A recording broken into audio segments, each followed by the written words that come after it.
Gloire au Seigneur. Alors depuis le dimanche, j'ai continué ce matin. Nous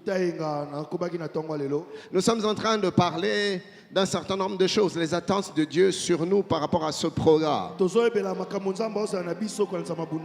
Bien entendu, nous sommes partis de notre texte de base que vous connaissez. Le livre du psaume 27, le verset 4e. Et j'avais commencé par dire que le Dieu que nous servons est ce Dieu qui aime se cacher. La première affirmation, notre Dieu est un Dieu qui aime se cacher. C'est un Dieu qui se cache. Et cela voulait dire premièrement que notre Dieu est un Dieu mystérieux, incompréhensible. Et deuxièmement, nous avions dit que Dieu se cache également parce qu'il veut nous emmener à développer notre foi et à ne pas dépendre des signes visibles.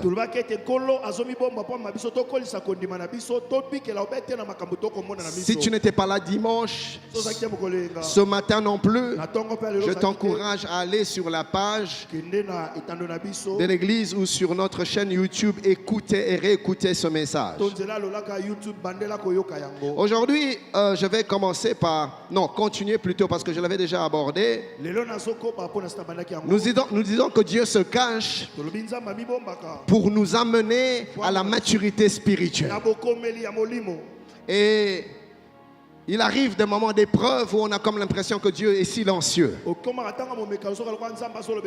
Mais le silence de Dieu a un but, a un objectif. L'objectif de Dieu derrière son silence,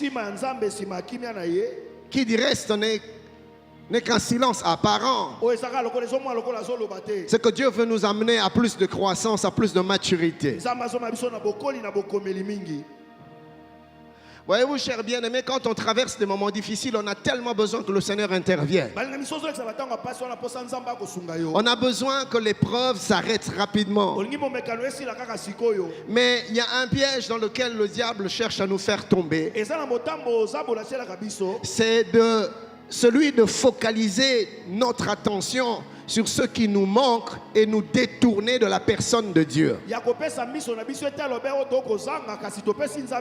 Vous voyez, donc le malin s'arrange pour que dans notre conscience, les choses qui nous manquent, les choses dont nous avons besoin, je parle de choses matérielles, de choses d'en bas. Et le diable s'arrange pour que notre attention, toute notre attention soit fixée sur nos challenges, sur nos défis, sur nos manques. Et le diable s'arrange quand nous prions que nous limitions Dieu à un simple pourvoyeur.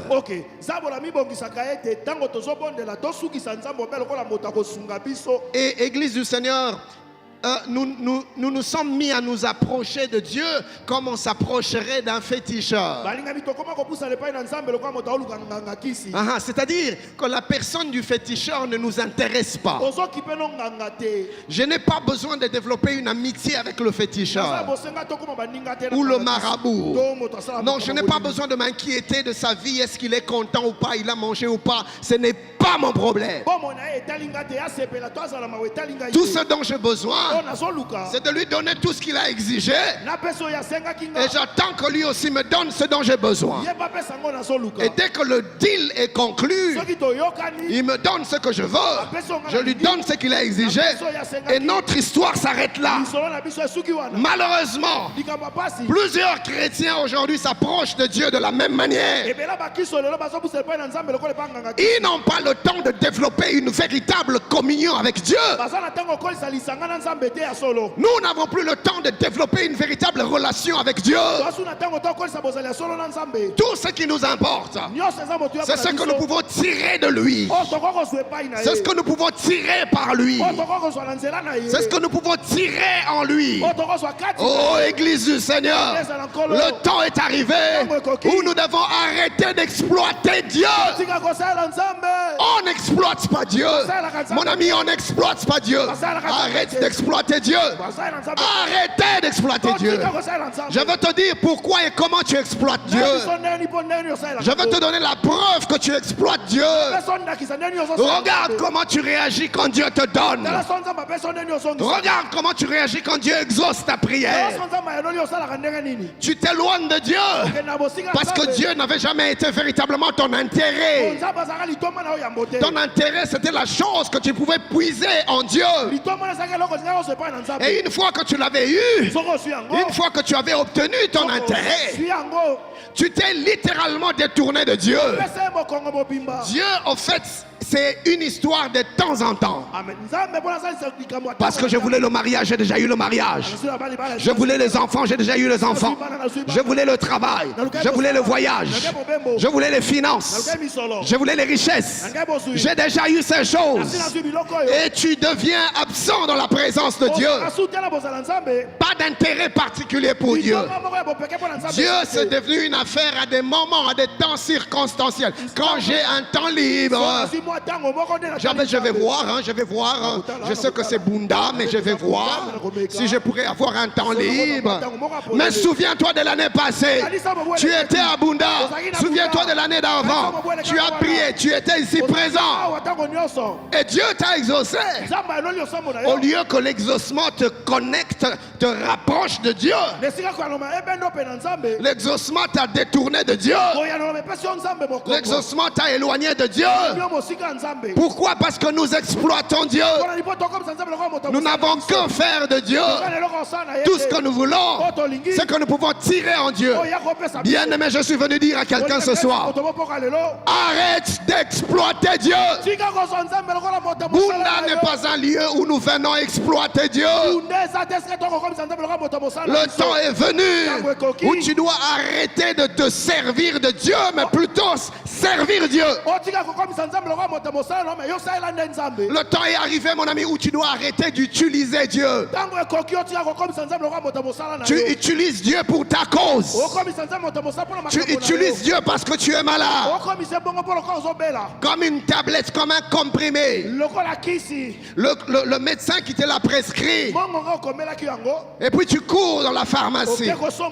Tu achètes les comprimés. Et tu te mets à les prendre.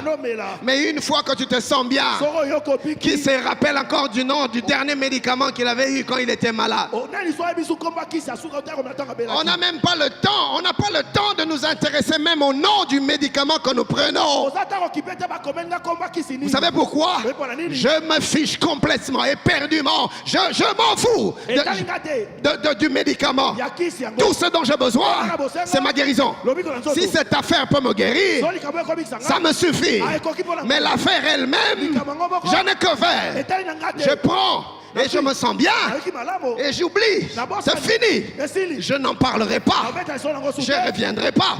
Pourquoi vais-je revenir? Ce que je voulais, je l'ai déjà obtenu. Mais aucune relation avec rien du tout. C'est exactement ce que plusieurs font avec Dieu.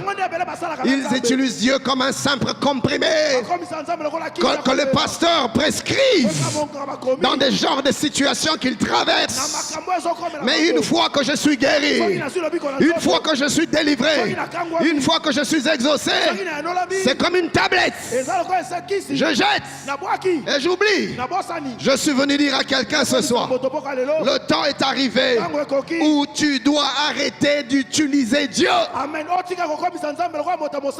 Le Dieu de la Bible nous appelle à le servir et non à nous servir de lui. Donne-moi mon amen. J'ai pas entendu ton amen, mon ami. Voyez-vous, cher bien-aimé, nous nous sommes éloignés de l'essentiel.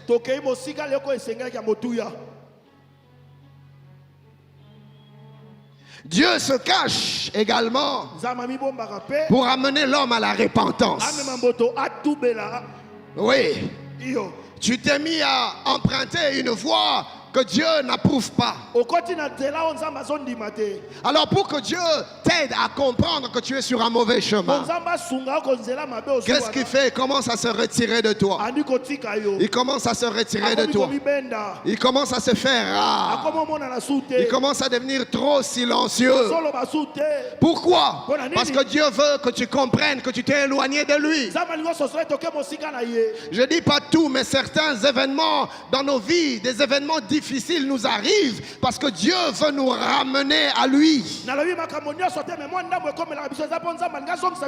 Alors là, tu pries, Dieu ne réagit pas. Tu cries, le Seigneur ne répond pas. Tu cherches Dieu, mais Dieu ne se manifeste pas. Parce que Dieu veut que tu reviennes d'abord à lui. Bien-aimé, je t'en supplie, n'attends pas que Dieu te contraigne à revenir à lui. La Bible dit dans Deutéronome 31, 17 à 18. En ce jour-là, ma colère s'enflammera contre lui. Je les abandonnerai et je leur cacherai ma face. Je les abandonnerai et je leur cacherai ma face. Il sera dévoré. Il sera la proie d'une multitude de maux et d'afflictions. Et alors il dira, n'est-ce point parce que mon Dieu n'est pas au milieu de moi que ces maux m'ont atteint?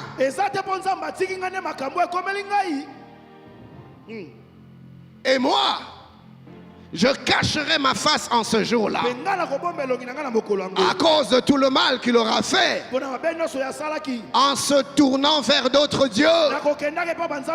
Vous voyez, quelquefois Dieu se tait, Dieu se cache, Dieu devient inopérant, inactif pour que tu comprennes que tu dois revenir à lui. Bien aimé, quelquefois dans la vie, quand les choses ne marchent pas, ce n'est pas toujours l'ennemi la cause. Quelquefois c'est Dieu lui-même qui ferme les écluses.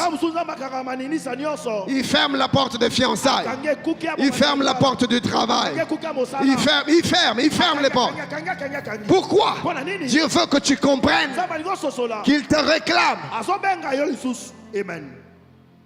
Il y a des moments où ça n'a rien à voir avec tout ça. C'est juste que Dieu t'appelle à grandir, à mûrir dans ta foi. Mais il y a des moments où Dieu se cache parce qu'il veut te ramener, t'amener à la repentance.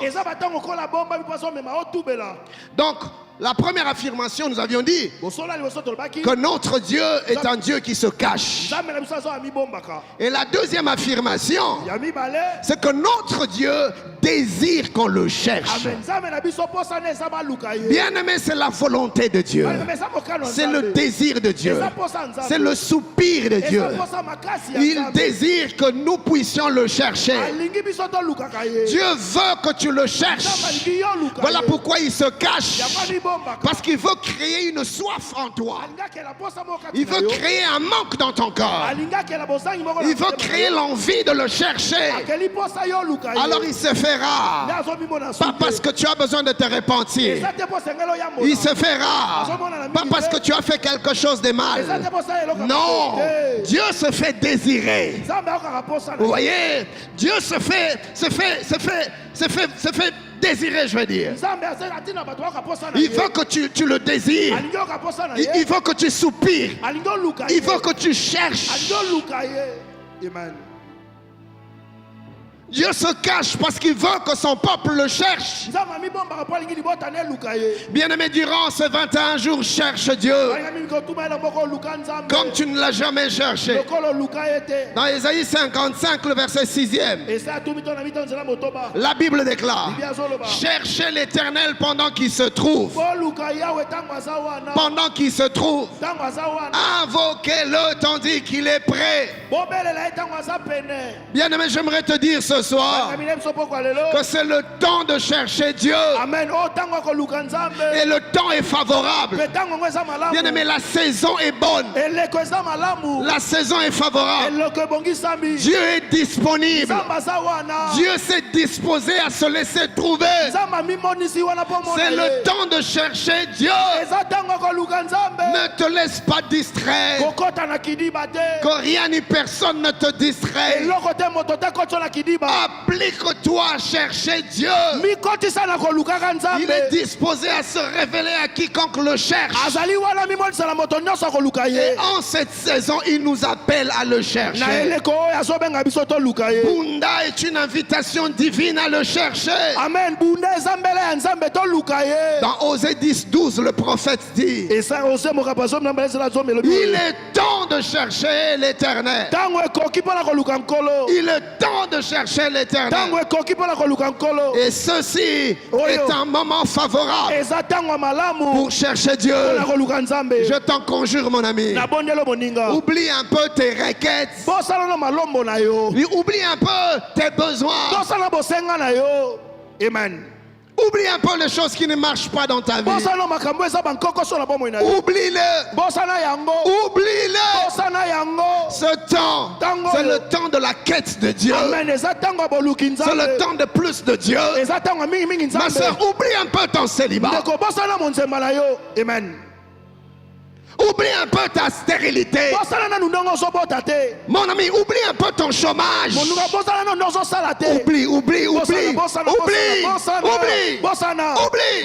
Tu vois, même le fait que tu sois incapable d'oublier tes challenges est une preuve que ce n'est pas Dieu qui t'intéresse. Demandez aux dames, elles vous diront. Quand elle s'est fait courtiser par un homme et qu'elle se rende compte que ce monsieur ne veut que mon corps, ce monsieur ne veut qu'abuser de moi, ce monsieur, tout ce qu'il veut, c'est me connaître. Le cœur est brisé parce qu'elle se regarde comme une chose à utiliser, à exploiter. Donc je n'ai aucune valeur pour toi. Tout ce que tu veux de moi, c'est ta jouissance. Tout ce que tu veux de moi, c'est ton plaisir, c'est ta joie. Mais moi, je ne te dis rien. Quelle est cette femme qui accepterait d'aller avec un homme rien que pour qu'on l'utilise, sauf si c'est une prostituée? Mais toute femme intègre, j'aime les prostituées. Je ne voudrais pas les dénigrer parce que Jésus est mort aussi pour elles. Et du reste, si dans l'assemblée il y a des prostituées, ce soir je t'appelle à la repentance, car tu as une valeur aux yeux de Dieu. Ton corps n'est pas une marchandise. Tu as du prix aux yeux de Dieu. Arrête de te vendre pour de l'argent. Tu vaux plus que l'argent. Ma soeur, tu vaux plus que l'or. Même toi, mon frère, qui t'es livré à l'homosexualité pour l'argent, tu as plus de valeur que l'argent. Arrête de te vendre pour le bien périssable. Ta vie a plus de valeur aux yeux de Dieu.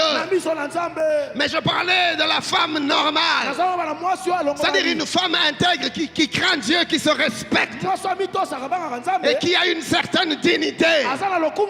Dès l'instant qu'elle découvre qu'on lui court après rien que pour le sexe, rien que pour son corps, elle est frustrée, son cœur est déchiré, elle se sent dévalorisée, elle se sent méprisée parce qu'on l'a comparée à une chose.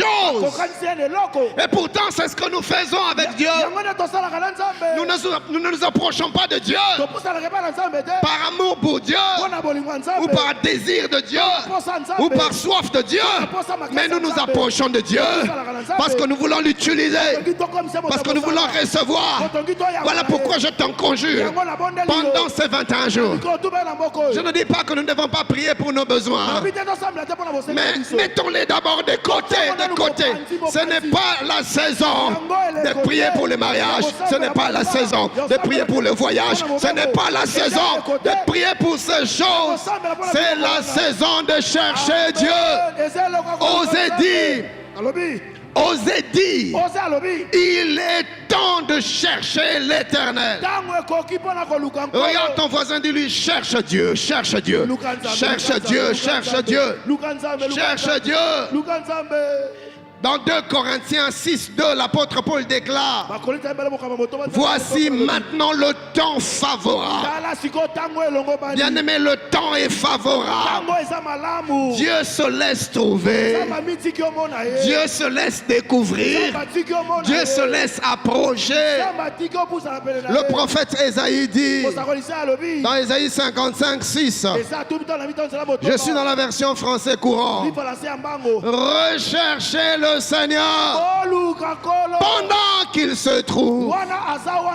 Faites appel à lui maintenant qu'il est proche. Et je suis venu nous annoncer que la faveur de Dieu est intense en ce lieu. Bien-aimé, un peu de sensibilité spirituelle, que vous allez vous rendre compte que dès le premier jour, l'Éternel nous est très favorable. Alors ne sois pas distrait. Ce n'est pas le moment de prier pour le mariage. Bien-aimé, tu auras le mariage aujourd'hui. Et puis après, demandez aux gens qui sont mariés. Plusieurs veulent sortir de mariage. Le mariage n'est pas la destination finale de ta vie. Le mariage ne doit pas être le but, l'objectif principal de ta vie. Non, ta vie a de la valeur avec ou sans le mariage. Regardez comment les sœurs sont devenues désespérées. Et ils ne soupirent qu'après le mariage. Alors que David soupire après Dieu, elle soupire après le mariage. Le mariage le matin, le mariage à midi, le mariage le soir, mariage par-ci, mariage par-là, mariage. Hey! Arrête-toi un instant. Le mariage n'a jamais apporté le bonheur. Le bonheur vient de Dieu. Veux-tu être heureuse, ma soeur? Cherche Dieu. Pas le mariage. Cherche Dieu. Pas le mariage. Suis-je en train de dire qu'il ne faut pas aimer le mariage? Suis-je en train de dire qu'il ne faut pas chercher le mariage? Loin de là. Je suis simplement en train de dire que le mariage ne prenne pas autant d'espace dans ton cœur au point que Dieu devienne absent. Donne-moi un bon amen. Mon ami, durant ce bunda, applique-toi à chercher l'Éternel. Cherche Dieu plus que tu ne cherches l'argent, plus que tu ne cherches le travail, plus que tu ne cherches toutes ces choses dont tu as besoin. Du reste, frère, c'est en Dieu que sont cachés tout ce dont tu as besoin. Je t'exhorte à ne pas inverser le bon ordre.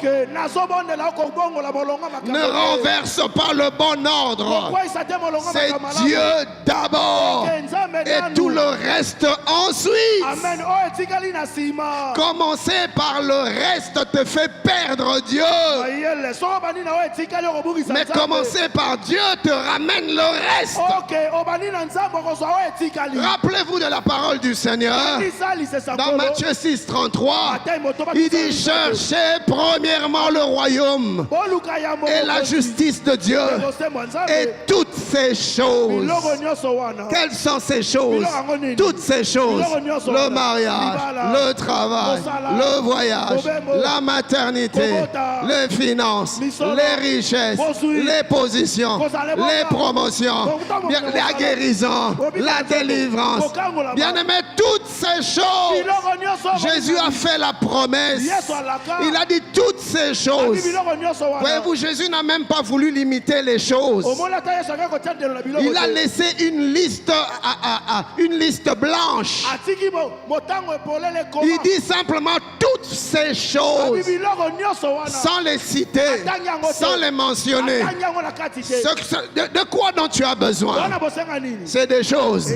Tu as besoin du mariage, c'est des choses. Tu as besoin du travail, c'est des choses. Tu as besoin de la guérison, c'est des choses. Tu as besoin de la consolation, consolation, c'est des choses. Tu as besoin, c'est des choses. Et Jésus dit, toutes ces choses vous seront données. Elles vous seront données. Mon frère, le mariage, ma soeur, le mariage te sera donné. Mon ami, le travail te sera donné. La guérison te sera donnée. La délivrance te sera donnée.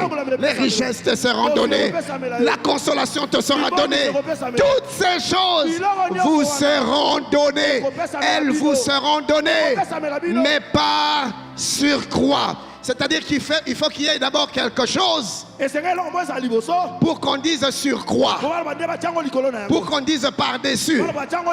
Quand il n'y a rien, je ne peux pas dire par-dessus. Le par-dessus de rien n'existe pas. Si je parle d'un par-dessus, c'est parce qu'il y a quelque chose qui est d'abord. Et puis le reste vient par-dessus. Et ce qui doit d'abord être, c'est Dieu d'abord.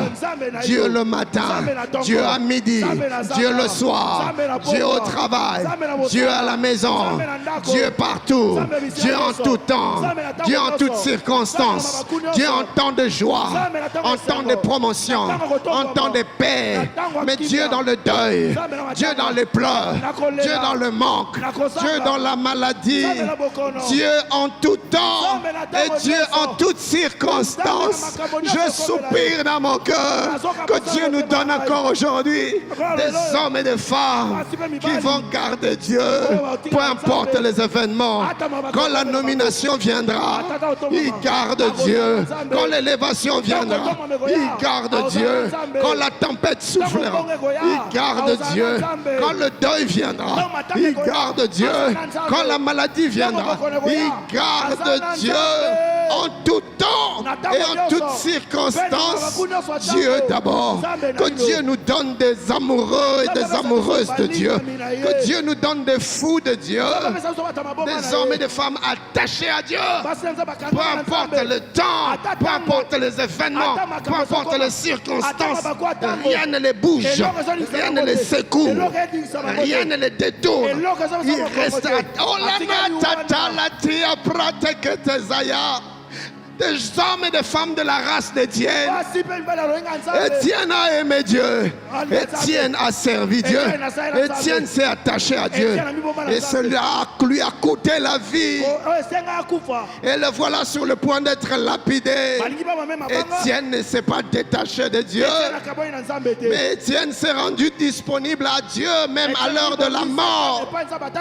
Étienne avait le choix entre régner Christ et vivre, ou alors professer Christ et mourir sans transiger, sans discuter. Étienne a choisi Jésus. Jésus pour la vie, Jésus pour la mort, Jésus dans le temps de bonheur, Jésus dans le temps difficile, Jésus quand tout va bien, mais Jésus quand tout va mal, Jésus quand j'ai l'argent, mais Jésus quand je manque l'argent. Jésus, Jésus, Jésus. Et là on s'est mis à le lapider. Étienne pensait peut-être que Dieu allait intervenir. Il voit la première pierre descendre et le frapper violemment. Étienne peut-être se dit, non certainement qu'à la deuxième pierre, le Rédempteur qui se lève le dernier se lèvera. Très vite la deuxième pierre est venue, et puis la troisième, et puis la quatrième, et puis c'était une pluie de pierres qui se sont mis à tomber sur lui. Malgré la douleur, le sang qui giclait, peut-être même une de pierre l'a atteint à l'œil. Et Étienne s'est vu un œil crevé. Mais Étienne a refusé de régner Dieu. Même à la mort, même dans le souffrance, même avec le sang qui coule. Étienne ne se plaint pas. Étienne ne dit pas Jésus, je t'ai servi, je t'ai donné ma jeunesse, Étienne ne dit pas, Jésus, je suis resté vierge jusqu'à ce jour. Étienne ne dit pas, même quand les autres corrompaient, quand les autres acceptaient la corruption, moi je ne me suis pas laissé corrompre. Seigneur, comment tu me laisses? Étienne ne dit pas, pourquoi ceci m'arrive dans ma vie? Papa, c'est où tu wapi? Oh, ces souffrances viennent d'où? La stérilité vient d'où? Qu'est-ce que je fais? Où mes pères ont fidélité ma stérilité, tu n'as pas vu ça. Pourquoi tu me laisses comme ça? Non, mes amis, Étienne ne s'est pas plaint. Étienne est resté fidèle. Fidèle à Jésus. Chrétien jusqu'à la mort. Que Dieu nous donne encore aujourd'hui des hommes et des femmes de la trempe d'Étienne. Savez-vous comment les disciples sont morts? Très peu sont morts d'une mort normale. Si j'ai bonne mémoire, il n'y a que parmi les rares, il n'y a que Jean qui est mort d'une mort plus ou moins normale, si je me rappelle bien. Mais tous les restes, les Pierre, tous les restes, ils sont morts dans des morts atroces. Il y en a qui ont été décapités. Il y en a qui ont été brûlés. Il y en a qui sont morts comme Étienne de lapidation. Et il n'y a pas que des disciples de Christ. Plusieurs chrétiens de la première église, de l'église du premier âge, sont morts comme des martyrs. Ils ont accepté d'être livrés aux fauves, aux bêtes sauvages, qui les déchiraient, qui les dévoraient. Mais l'histoire nous raconte que quand on les a menés pour les jeter aux bêtes sauvages, ou encore pour les attacher dans des potences, où on mettait du bois et l'huile, et on allumait le feu, ils brûlaient, ils se voyaient calcinés, consumés. Mais malgré cette souffrance, l'histoire nous dit qu'ils n'ont pas maudit Dieu. Ils ne se sont pas plaints, mais ils chantaient de louanges.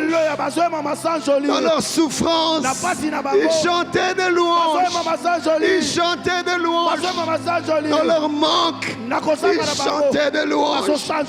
Mais bien aimés, regardez-nous aujourd'hui. Regardez-nous aujourd'hui. À la moindre pression, c'est des plaintes. Dieu m'a lâché, Dieu m'a abandonné, Dieu m'a oublié. N'es-tu pas prêt d'endurer la souffrance, mais de demeurer fidèle? Regarde-nous aujourd'hui. À la moindre épreuve, nous sommes prêts à céder. Nous sommes prêts à abandonner. Nous sommes prêts à nous compromettre. Combien ont couché parce que le temps était difficile? Combien ont menti parce que l'épreuve était grande? Comment a fait des choses que l'on ne peut citer en public pour se tirer d'affaire? Où est passée la race des disciples? Où est passée la génération des apôtres? Je prie, oh Dieu, je crois que c'est possible de susciter encore dans notre génération des hommes et des femmes fidèles jusqu'à la mort, fidèles quand tout va bien, fidèles quand rien ne va, fidèles en tout temps, fidèles en tout lieu, fidèles en toutes circonstances. Je crie de tout mon cœur, je crie de toutes mes forces, que Dieu nous donne encore dans cette génération des hommes et des femmes fidèles, consacrés, qui sont prêts à livrer leur vie, qui sont prêts à se donner pour Dieu, qui sont prêts à dire non à la compromission, Parce qu'ils veulent rester fidèles à Dieu.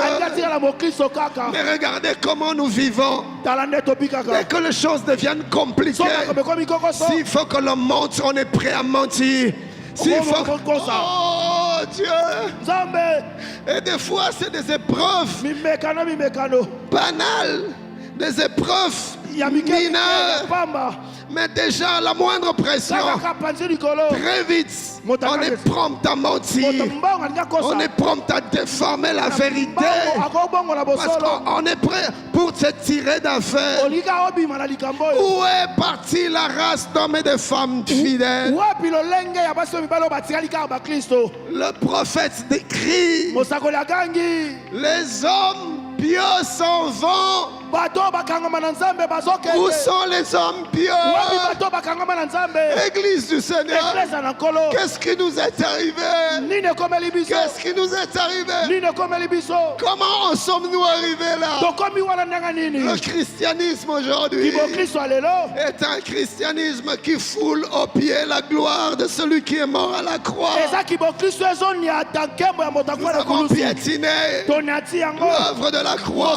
Nous avons piétiné le nom de notre Dieu. La Bible déclare: à cause de vous, à cause de votre témoignage, le nom de Dieu est blasphémé. Le nom de Dieu est blasphémé. Nous sommes des adorateurs des lèvres. Des adorateurs de lèvres. Nous adorons Dieu par nos lèvres. Mais nos cœurs sont loin de Dieu. Nos cœurs sont éloignés de Dieu. Nous avons régné la croix. Le pasteur Christian ce matin nous en a parlé. Nous avons tourné le dos à la croix. Nous avons tourné le dos à la croix. Nous ne sommes plus prêts à souffrir pour Jésus. Nous avons tourné le dos à l'évangile que les apôtres nous ont prêché. Où est passé l'évangile de la Bible? Quand je nous écoute aujourd'hui, on a élevé l'humanisme. On a élevé l'humanité. On a détrôné Dieu de son trône. Et nous nous sommes nous-mêmes assis dessus. Même du haut de la chair. Dans nos prédications, dans nos séminaires, dans nos conventions. C'est toujours l'homme. C'est toujours l'homme. C'est toujours l'homme.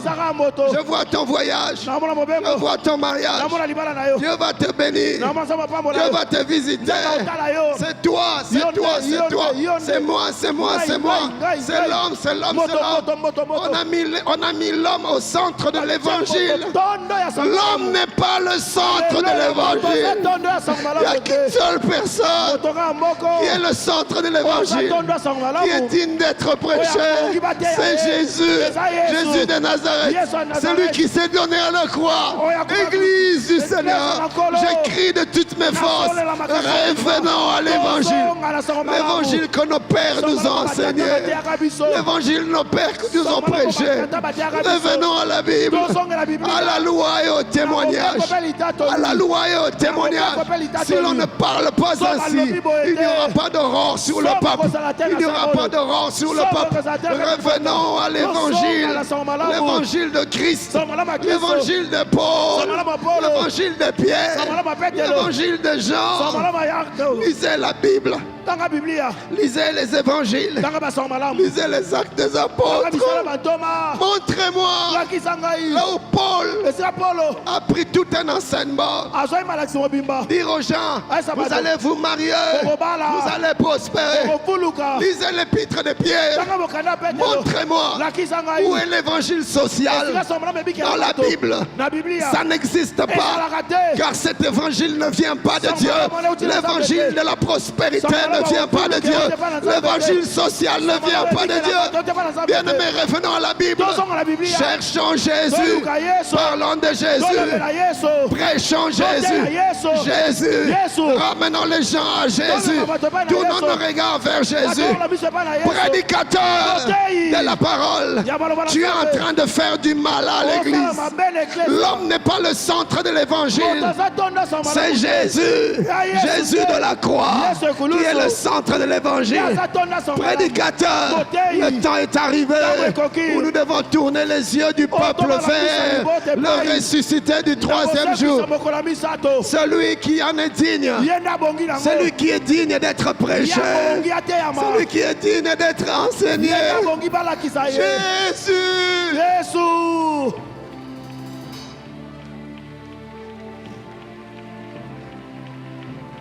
Nous appelons évangile ce qui n'est pas évangile.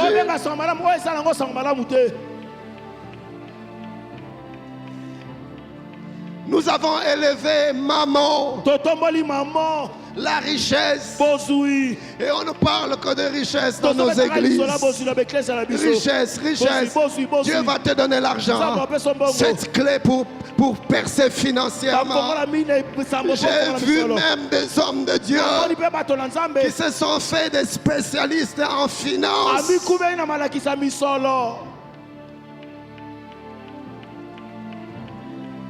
Distraction, église. Distraction. Prêchons Jésus. Parlons de Jésus. Enseignons Jésus. Cherchons Jésus.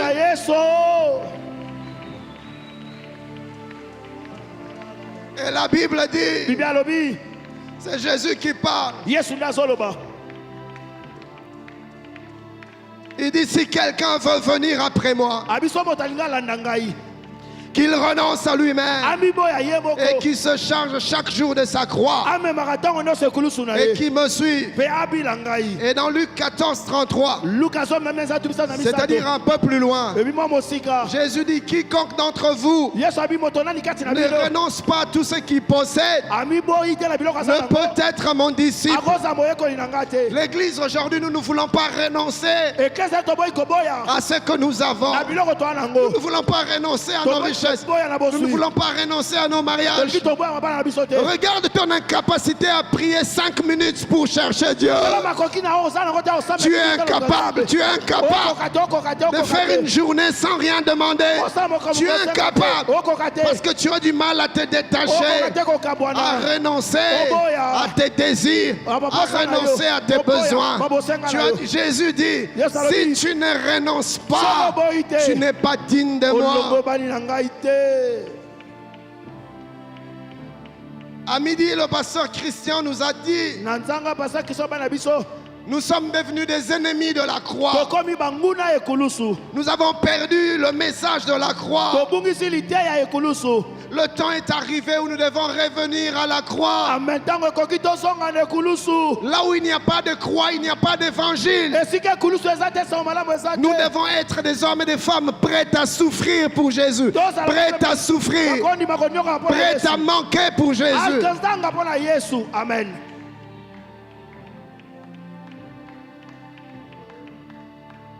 Malheureusement, nous appartenons à une génération qui a tourné le dos à l'appel de la croix.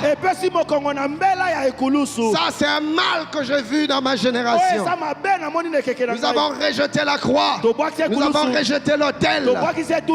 Et l'apôtre dit dans Philippiens 3, 18 à 19, car il en est plusieurs qui marchent en ennemi de la croix. Plusieurs vivent en ennemi de la croix. Il parle de Jésus quand tout va bien. Jésus quand les choses marchent. Jésus quand les portes s'ouvrent. Mais dès que les choses deviennent difficiles, on tourne le dos à Jésus et on se trouve d'autres voies parce qu'on n'est pas prêt à souffrir, parce qu'on est attaché à Dieu. On n'est pas prêt à échouer parce qu'on est attaché à Dieu. On n'est pas prêt à vivre la crise parce qu'on est attaché à Dieu. On refuse. Non, pasteur, je n'aime pas manquer. Je ne veux pas vivre dans la crise. Non, c'est pas possible. Tu vois, tu as trop d'amour pour ta petite personne. Qui es-tu? Grande poussière. Qui es-tu? Argile. Fer de terre. Qui es-tu? Tu t'aimes trop. Et ton amour pour toi t'a détourné de Dieu. Dieu est devenu secondaire. Dieu est placé dans les oubliés. Où Dieu c'est vraiment comme un pneu de réserve. On le récupère de temps en temps quand on a un pneu crevé. Mais aussi longtemps que tout roule, je n'ai pas besoin de Dieu. Mon ami, ne faisons pas ça. Le cœur de Dieu est brisé. Notre génération a brisé le cœur de Dieu. Nous avons changé l'évangile. Nous nous sommes détournés de l'évangile. Nous avons tourné le dos à Dieu. Nous sommes devenus des ennemis de la croix. L'apôtre dit, je vous en ai souvent parlé. Et j'en parle maintenant encore en pleurant. Il dit, j'en parle en pleurant. Il dit, ces gens-là qui rejettent la croix, leur fin sera la perdition. Ils ont pour Dieu leur ventre. Ils ont pour Dieu leur corps. Ils ont pour Dieu leur sexe. Ils ont pour Dieu leur désir. Ils ont pour Dieu leur ventre. Manger, manger, manger, gagner, gagner de l'argent, le mariage. Ils mettent leur gloire dans ce qui fait leur honte. Ils ne pensent qu'aux choses de la terre. Mariage, voyage, argent, richesse, prospérité. Ils ne pensent qu'aux choses de la terre. Ils ne pensent, leurs yeux sont constamment tournés vers la terre. Et c'est une corvée que leur demandait de tourner un peu le regard vers le ciel pour chercher Dieu. Ils ne savent pas comment chercher Dieu. On ne leur a pas appris à chercher Dieu. On ne leur a pas enseigné à chercher Dieu. Et leur visage est constamment tourné. Richesse. Quand on leur parle de Dieu, on dit Dieu, je veux bien. Jésus, je veux bien. Mais qu'est-ce qu'il peut faire pour moi? Écoutez les prédicateurs distraits. Jésus, il va te donner les mariages. Jésus, il va te donner le travail. Jésus, il va te donner les finances. Jésus, mensonge, distraction. Ce n'est pas biblique. Ne viens pas à Jésus pour qu'il te donne le mariage. Non, tu t'es trompé d'adresse. Va chez les marabouts, va chez les féticheurs. Ne viens pas à Jésus pour qu'il te donne la maternité. Tu t'es trompé d'adresse. Viens à Jésus d'abord pour Jésus. Et ensuite il te donnera par surcroît le mariage. Il te donnera le voyage. Il te donnera le travail. Il te donnera la maternité. Il te donnera la guérison. Jésus donne toutes ces choses. Amen. Acclamons Jésus, acclamons Jésus. Non, on n'a pas besoin d'acclamer pour ça. Gardons le silence et écoutons. On n'acclame pas, frère. On n'acclame pas. On écoute. Merci, pasteur. On médite. On réfléchit. L'église est malade. On n'acclame pas quand les gens sont malades. On trouve la guérison. On n'acclame pas. Tu as déjà vu les gens acclamer en Ngaliema au clinique Ngaliema? Ils entrent dans la salle d'urgence.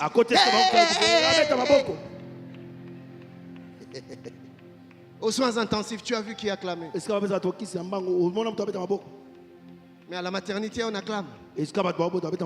Parce qu'un enfant nous aimait. Parce qu'une fille nous aimait. Un enfant, un nouveau-né. On acclamera. Pas que sur terre, mais même au ciel.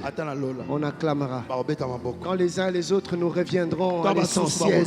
Quand les uns et les autres nous reviendrons au vrai évangile. Quand les uns et les autres nous reviendront à la croix. Quand on reviendra à Christ. Là, pas que la terre, mais le ciel aussi acclamera. Ce n'est pas évident ce message. Parce qu'on ne l'aime pas. On ne l'aime pas. Qui t'avait dit que Dieu nous demande des choses que nous aimons? Jésus dit dans Matthieu 7, 13 à 14, entrez par la porte étroite. Très peu cherchent Dieu. Parce que chercher Dieu a des implications. Chercher Dieu veut dire que tu dois lâcher certaines choses. Chercher Dieu veut dire que tu dois arrêter la fornication. Chercher Dieu veut dire que tu dois lâcher l'impudicité. Parce qu'on ne mélange pas Dieu avec le péché. Chercher Dieu veut dire que tu dois lâcher le mensonge. Tu dois lâcher la tricherie. Tu dois sortir, tu dois abandonner l'adultère. Tu dois arrêter de sortir avec le mari d'autrui. Mais tu sors avec le mari d'autrui. Tu n'es même pas prêt à lâcher cette relation. Cette relation illicite. Cette relation immorale. Tu n'es pas prête à lâcher le mari d'autrui. Mais à 6 heures. Ok. Je vais bounder.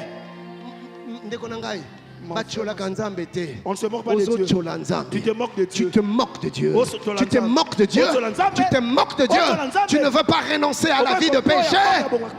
Tu ne veux pas renoncer. Tu n'es même pas prêt à arrêter.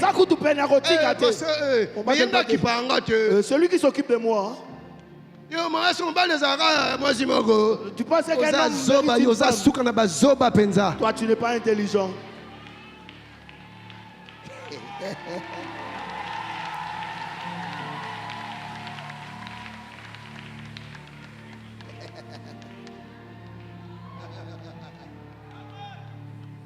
Good. Nous n'aimons pas cet évangile. Nous n'aimons pas que les phares de la parole de Dieu soient pointés sur nous. Parce que nous voyons nos iniquités. Pourquoi? Parce que nous ne sommes pas prêts à renoncer. Voilà pourquoi tu cherches des prédicateurs à écouter. Pasteur, pasteur Ken, non. Lui me culpabilise. Celui-là, non. Je l'aime pas. Celui-là. Il est bon, mais quand il se réveille d'un mauvais côté, tu cherches tantôt de choisir le prédicateur. Tu vas te marier. Même si tu vas te marier. Quel Dieu? Bêtise.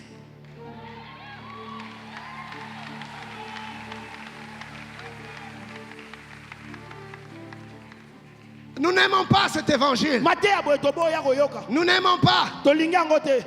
Parce qu'on n'est pas prêt à renoncer. Et il n'y en a pas nombreux. Ils ne sont pas nombreux. Ceux qui aiment cet évangile. Ceux-là cherchent Dieu véritablement. Amen. Ceux-là cherchent Dieu. Et ils vont trouver Dieu. Parce que la Bible dit, si tu me cherches de tout ton cœur, je me laisserai trouver. Je lève ma main, je déclare que tu vas trouver Dieu. Parce que tu prends la décision ce soir de le chercher de tout ton cœur. Je lève ma main, je prophétise que tu vas le rencontrer tel que tu ne l'as jamais rencontré avant. Parce que tu es en train de prendre la décision de renoncer à toutes ces choses qui t'éloignent de Dieu, d'abandonner avec ces pratiques que Dieu désapprouve. Trouve Dieu au nom de Jésus. Donne-moi un amen de quelqu'un qui trouve Dieu. Bien-aimé, je suis venu tout te dire que Dieu t'a élu parmi les restes. Amen. Les restes, le petit reste fidèle au milieu d'une génération corrompue et perverse. Dieu s'est gardé un reste et tu fais partie du reste. Amen. Le reste qui accepte de renoncer, d'abandonner, de lâcher pour chercher Dieu et saisir Dieu. Ceux qui ont accepté de passer par le chemin étroit, le chemin resserré, c'est dur. Et Jésus dit dans Matthieu 7, 13 à 14, entrez par la porte étroite. La porte large, c'est la porte de la facilité. Là où on te dit, Dieu ne s'occupe pas de ces choses-là. Jésus est déjà mort. Dieu ne s'occupe pas de ces choses-là. Tu as un peu ton daddy sugar. Amène-le à l'église. Toi,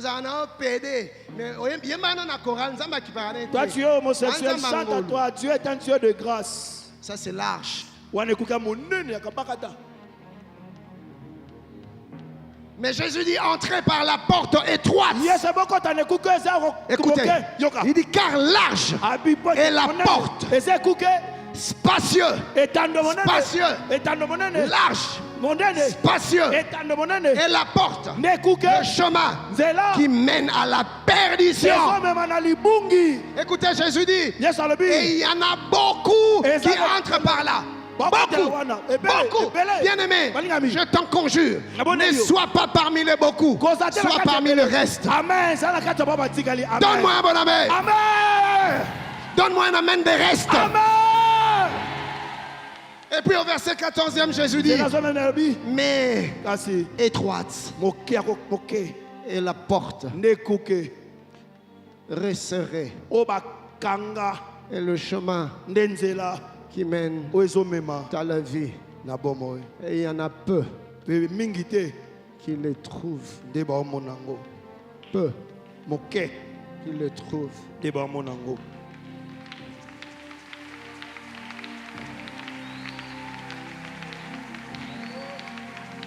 Y a-t-il une personne ce soir qui veut chercher Dieu, mais parmi le peu? Voyez-vous, frère, nous sommes en train de parler d'une recherche sincère et profonde, où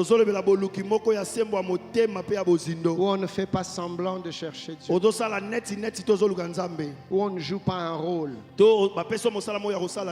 mais où c'est le cœur, un cœur brisé, un cœur déchiré, un cœur qui pleure, un cœur qui soupire. Une chose que je désire ardemment. Ils sont peu nombreux, Jésus dit, ceux-là qui cherchent Dieu vraiment et qui sont prêts à tout lâcher. Parce que chercher Dieu et le trouver à un prix. Le prix du renoncement. Le prix de l'abandon. Amen. Je voudrais prier avec une personne qui veut dire ce soir, je prends la décision de chercher Dieu. Avec tout ce que cela implique, je décide de chercher Dieu. Est-il présent ce soir? Est-elle présente ce soir? Si elle est là, qu'elle se lève. S'il est là, qu'il se lève. Avec moi, nous allons former une équipe des chercheurs de Dieu. Amen. Des hommes et des femmes qui sont prêts à renoncer là où il faut renoncer, à lâcher là où il faut lâcher et à chercher Dieu. Je vais demander à mon frère Kenoli de revenir. Je ne sais pas quel cantique il va entonner, mais ce moment est un temps de self-service. Nous n'avons pas trop de temps. C'est déjà la clôture de notre session. Mais donnons-nous 2 ou 3 minutes. Alors que le frère Kenoli nous conduit, j'aimerais que tu parles à Dieu. Ne sois pas pressé de le faire, mais rentre dans ton cœur. Sois vrai, sois sincère. Cherche-le vraiment de tout ton cœur. Et regarde des choses que tu dois lâcher, des choses qui t'empêchent de trouver Dieu, des choses qui t'empêche de languir après Dieu. Dis à Dieu, Seigneur, ça, je lâche. Ça, j'abandonne. Ça, je m'en détourne. Kenoli, conduis-nous s'il te plaît. Tu es libre de venir te jeter par terre. Tu es libre de te prosterner et de chercher Dieu de tout ton cœur, de toute ton âme, de toute ta force. Et toi qui sors avec un mari d'autrui, viens également te répandre. Toi qui trompes encore ta femme tout en te disant chrétien, viens aussi te répandre. Toi qui crains Dieu mais qui désire plus de Dieu, toi aussi tu peux venir. Élève ta voix et parle à Dieu, mais prie avec ton cœur.